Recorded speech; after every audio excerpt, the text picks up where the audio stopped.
Kandidati ashesë për Bashkinë e Kavajës, Elviso Roshi, ka mirëpritur homologun e tij për Bashkinë e Tiranës, Erion Veliaj. Me një takim të përbashkët në Golem, dy kandidatët ftuan të rinj të votojnë alternativën që mendon për ta.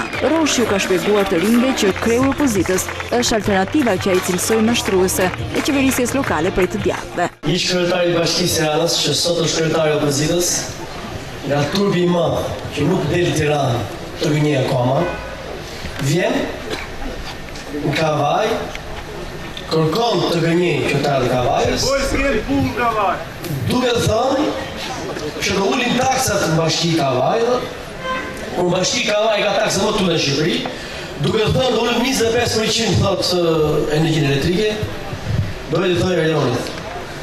Trami dhe metroja kur fillon në Tiranë? E mbaroi. Në të njëjtën linjë ishte edhe kandidati për Bashkinë e Tiranës, Erion Veliaj. Jo ata që janë Kavaj, po kushdo që është jashtë. Kush ishte kryetar bashkie para Roshit? Mendoni që ishte një xhep rrugës së Durrësit në Vlorë, ku nuk do të asnjë gjë. Njerëzit nuk dinin çfarë punë bëjnë Kavaj. Njerëzit nuk dinin kush ishte kryetari i bashkisë dhe çfarë gjëra konkrete bënte për Kavajën.